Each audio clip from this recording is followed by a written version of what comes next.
I'm Richard Stewart, and I live here in New York City. And I started collecting about 30 years ago. My taste has kind of changed over the years, but mostly focused on contemporary art within the last 30 years, 40 years. I have certain things that are a little older, around turn of the century, but more modern. It's kind of an addiction. I think I could have chosen heroin, it would have been cheaper in the end, but instead I have art as my addiction.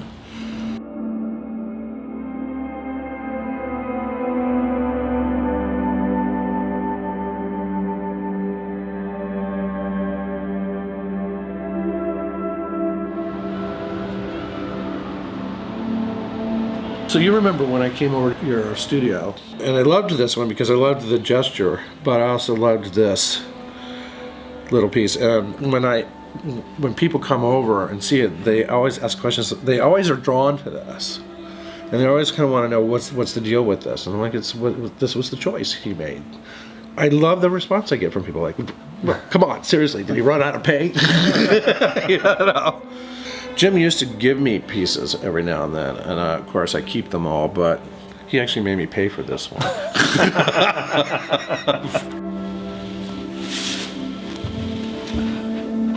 I met James 20 years ago at a party in an artist loft, and we started talking. He had a gallery at the time.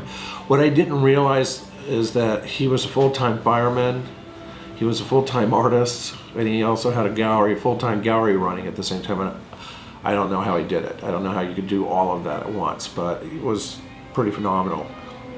And he invited me over to his studio, which was behind the gallery, to look at his work. And I think I eventually did probably, 20, 30 studio visits over the last 20 years. And I would always have some certain critical reviews for him, but I thought they were constructive, and if they weren't, then he just would ignore me. But I've been excited about a lot of the things he's done as an artist.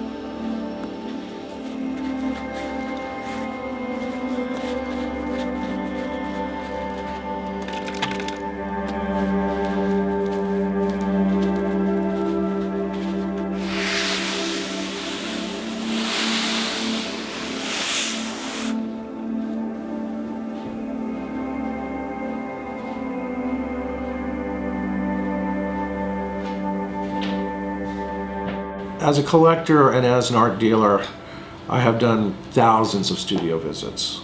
And I go into an artist's studio and I see something and I think, oh gosh, I've seen this a million times. This guy's not doing anything new. When I see something new, or at least the palette is challenging, or creating something on a canvas, on a two-dimensional situation, is a greater challenge. And so to see something like that happen, is, to me, that's the greatest feat in art.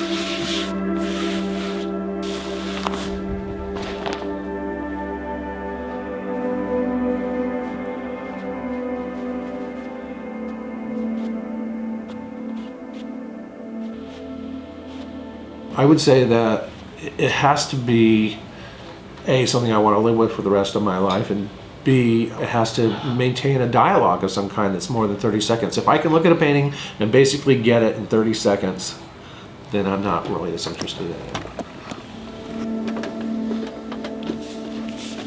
His current work, to me, is really the most fascinating part of the work is the process that he does.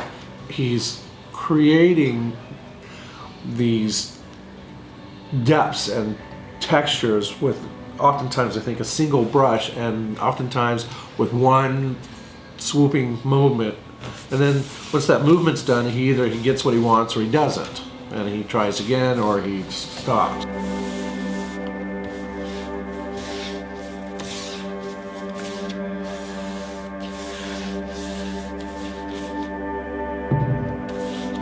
It's a similar process to someone like James Mayers, who's also an artist who creates his own brushes, and he makes a sweeping movement with his brush, and if he likes it, he's great. If he's not, he gets rid of it and does it again.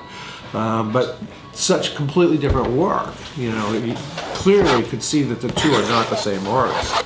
The way he applies his material to the canvas or to the board.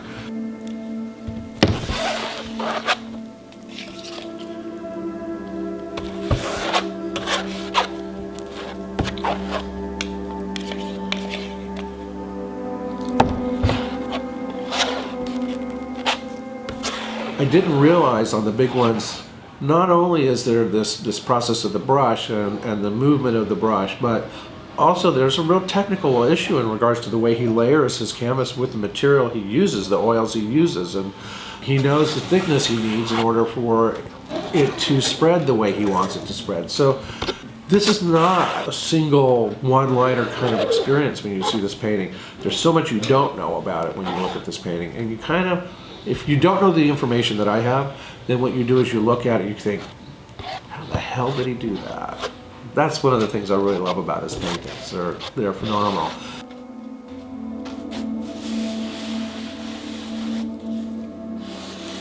There's so much about light and how light affects the piece. I mean, the piece I have in my home here is a completely different painting in the morning than it is at night.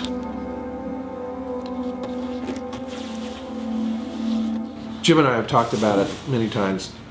It has a limitless number of things that he can do to alter and change and create a new body of work, and it's not a one-time crank out, So I'm excited about this work, and I'm excited to see where it goes.